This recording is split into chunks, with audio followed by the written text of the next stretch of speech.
Hello, everyone, and welcome to another episode of Escaping Moral Adventure. Mark and I are here today to talk with you all about friendships. Mark, do you have any friends? I do think I have some friends, but if you ask my friends if I have friends, I'm not sure what they would say. But yes, I think I have some friends. How about you? Do you have any friends? I do have friends. Okay. What do you think about friends? Like, is this an important thing to have? Well, if you had asked me 6 or 7 years ago, my answer probably would have been not really. But you're asking me now, so my answer is absolutely. Yeah, and today's idea is that friendships are critical for your physical and spiritual well-being. So let's see if we can figure that out. All right. Okay, so sometimes when we do a episode, we talk about research and studies that back up the idea that we're talking about. And today with friendships, we're going to start that way as well. So did you know there are several benefits of having deep friendships? And by the way, did you know before this episode? Well, I assumed that there were. Yes. Okay, well, studies show that friends and having deep friendships do a few different things when it comes to health. So if you look at the research and some of the studies related to friendships, you find some interesting things. One of the things that's interesting, I think, is the link between having deep friendships and extending your lifespan is twice as strong as that of exercising, and it's on par with quitting smoking. Would you have guessed that deep friendships was that strong of an indicator? No, I would not have guessed that. I would have thought exercising was way more of an indicator of extended lifespan. Yeah, and I get quitting smoking. That's really high, right? Like, we know that that's pretty unhealthy, at least now we do. But it's even stronger than exercising when it comes to extending lifespan. But that's only one of the benefits. Right. What else? Another benefit studies have shown of having deep friendships is people are generally healthier.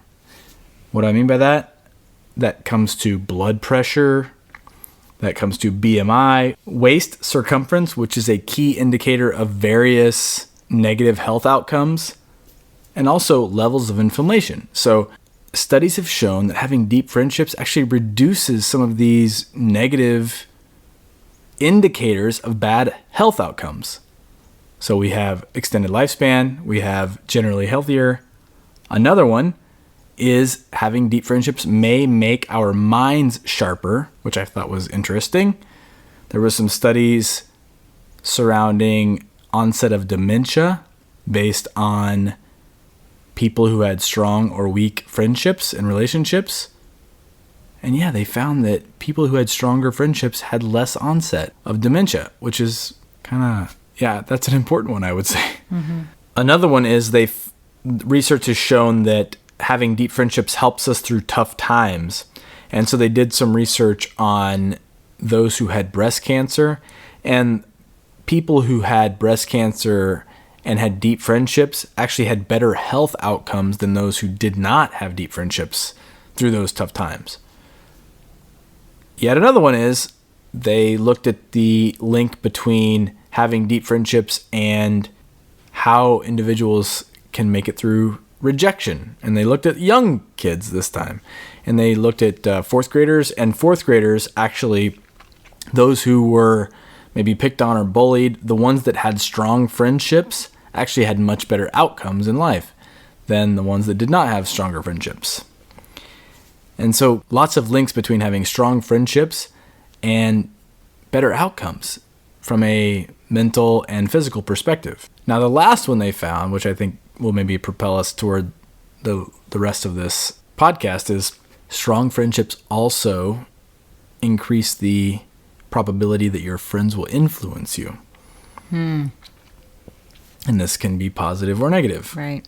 So let's look to scripture and see how that speaks about friendships as well. So we see in John chapter 15, verses 12 through 15, that Jesus called us friends in a very important way. And it says, "My command is this, love each other as I have loved you. Greater love has no one than this, to lay down one's life for one's friends. You are my friends if you do what I command. I no longer call you servants, because a servant does not know his master's business. Instead, I have called you friends, for everything that I learned from my Father I have made known to you." Yeah, I find this interesting, especially with what we just found, that Jesus gives us this really intimate way to call us his friends, those of us who follow him. It seems like it was a really important thing. He said, "I no longer call you my servants, I call you my friends." Like, it was a very important thing for him to call us his friends. So I like that as like a grounding toward the scriptural importance of friendships. Mm-hmm. But that's nowhere near the only time in scripture that we find the importance of friendships and even advice about establishing friendships. Right. There's so many scriptures, especially in Proverbs, that talk to us about the importance of friendships and having good friendships. So I'm just going to rattle off several from Proverbs here. Chapter 18, verse 24, "One who has unreliable friends soon comes to ruin, but there is a friend who sticks closer than a brother." Proverbs 27:17, "As iron sharpens iron, so one person sharpens another." Proverbs 22:24 through 25, "Do not make friends with a hot-tempered person. Do not associate with one easily angered, or you may learn their ways and get yourself ensnared."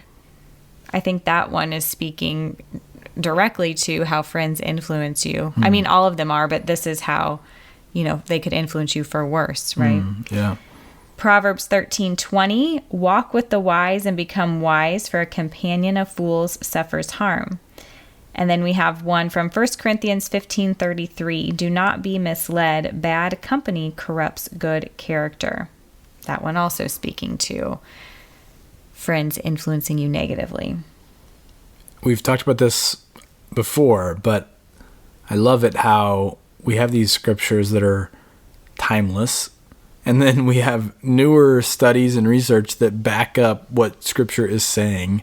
And here we see it again, that these ideas of having great friends is really good and important in our lives.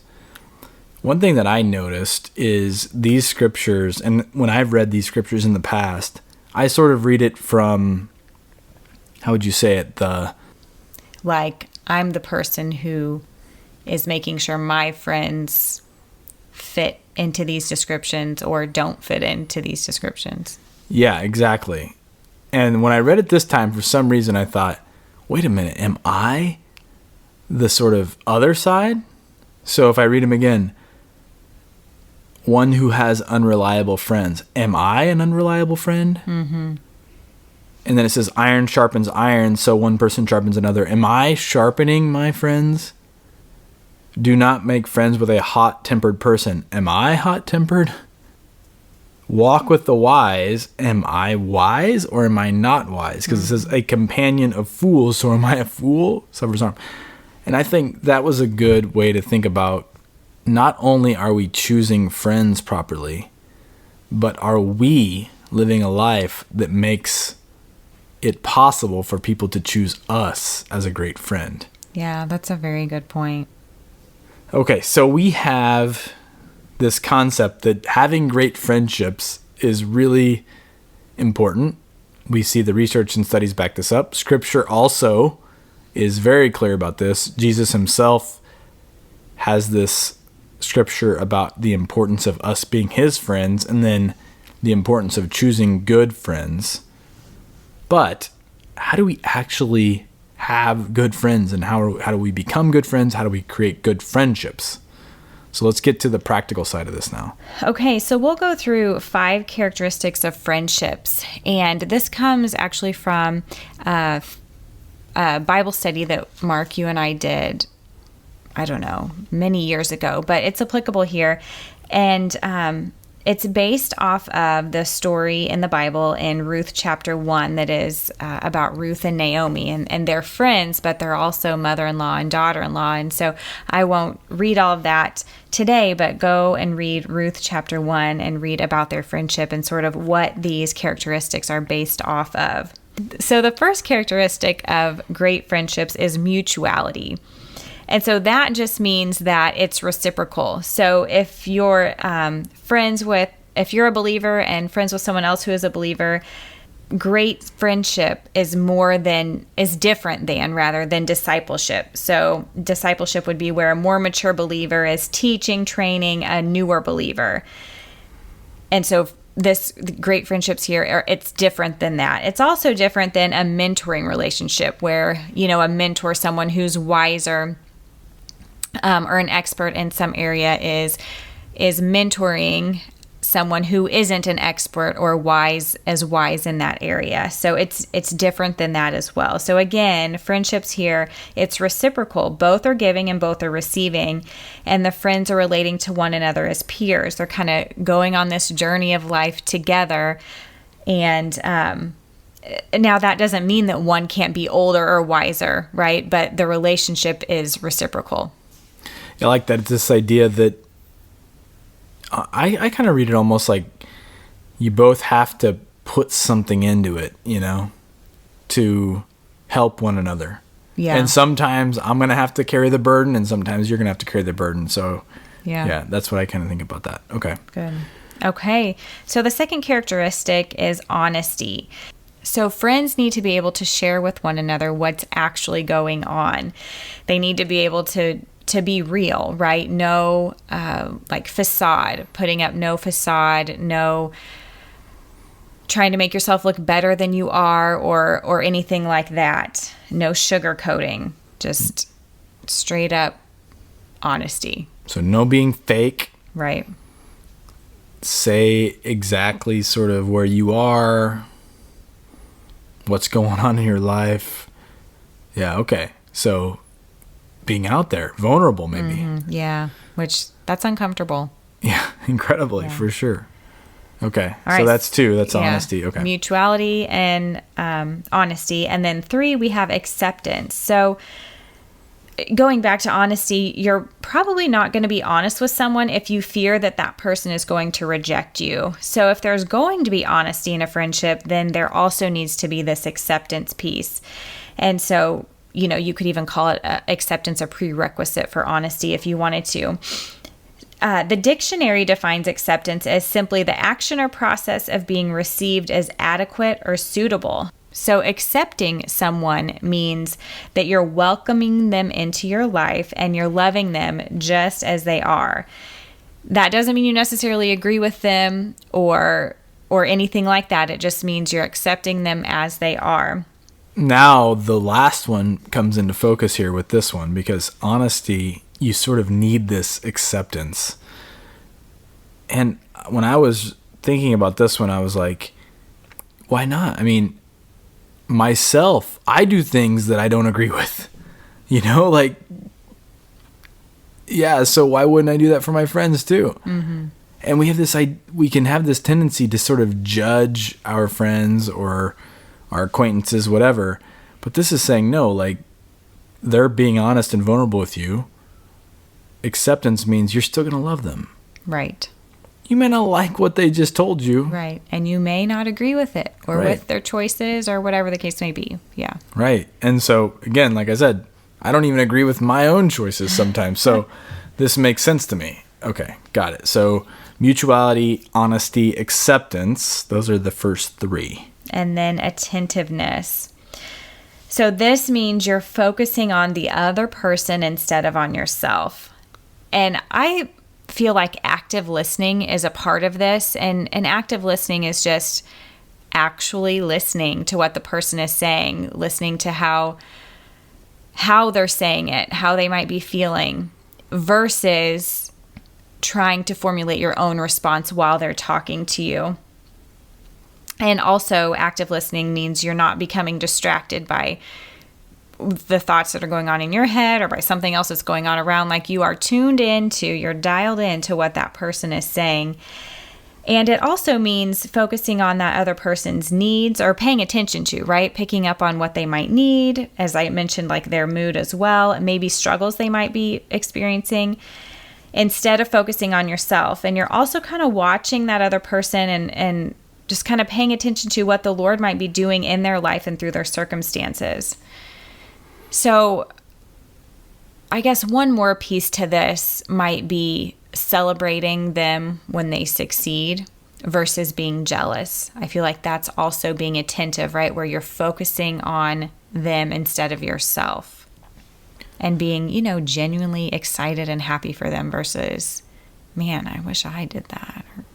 Yeah, this is a good one because one thing I think about here that it's a good habit maybe is we almost always can say, we almost always can come up with an idea. If someone tells us something, we can try to relate it to something that happened to us. And we have this tendency, like someone tells us something, we can say, oh, well, I went through that before. Or when I was going through that, here's what happened to me. Or, oh, I had a friend that went through that and here's what they did.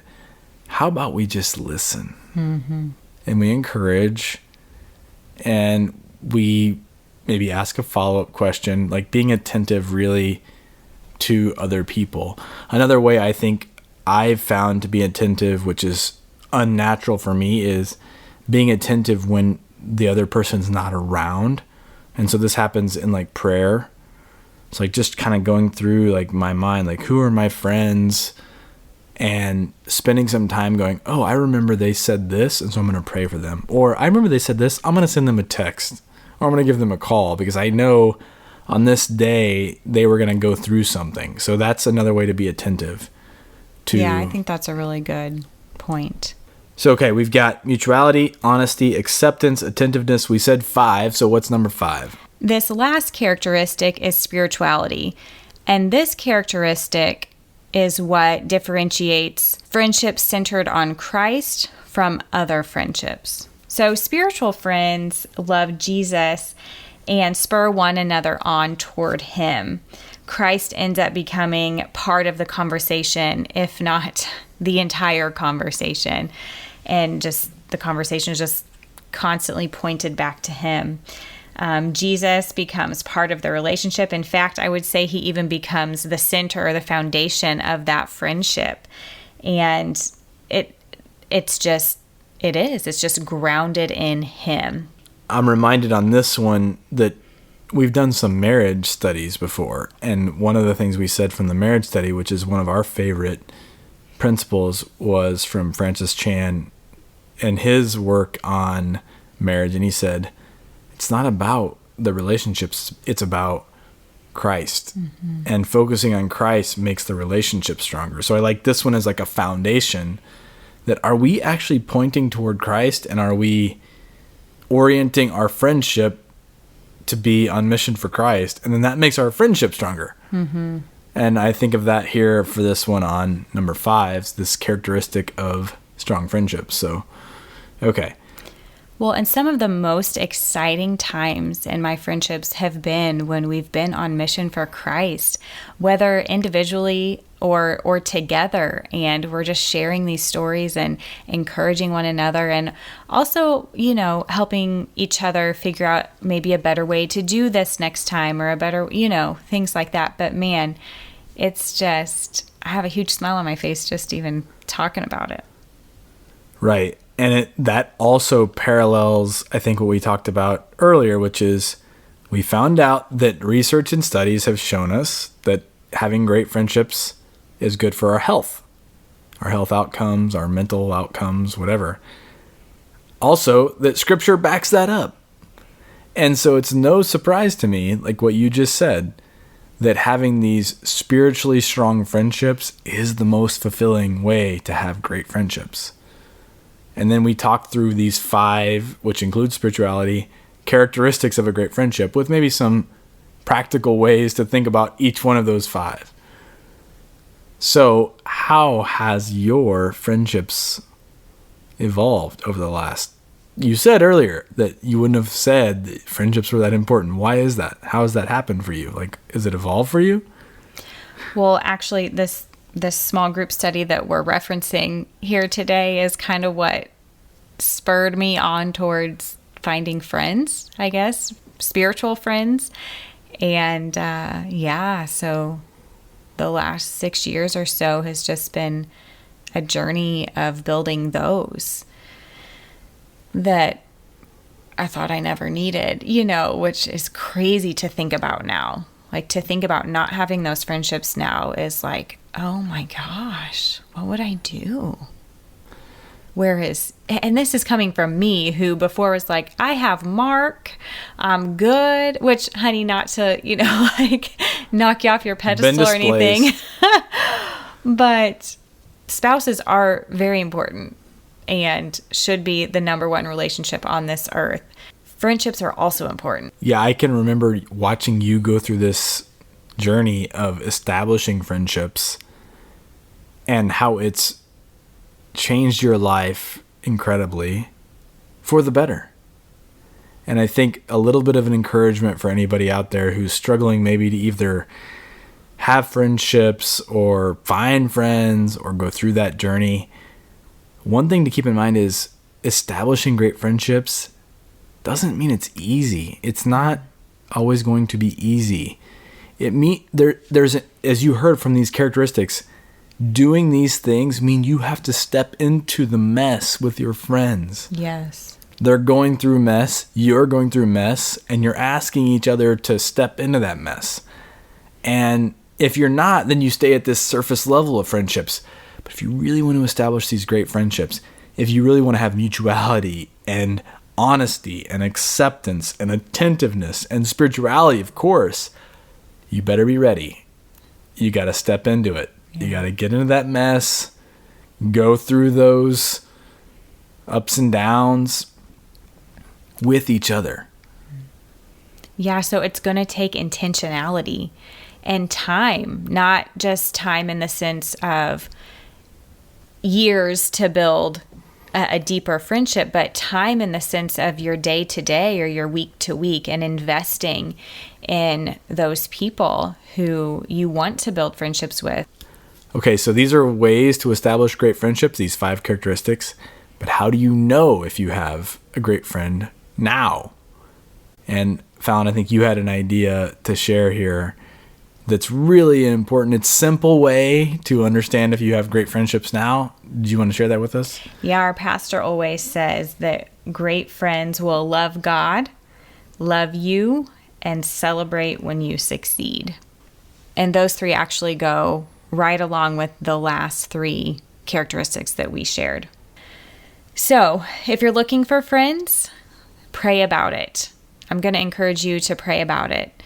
It will take time. Be patient with it and see what the Lord does. And be willing to go through the time and the effort it takes to establish those friends once you find them, right? Right.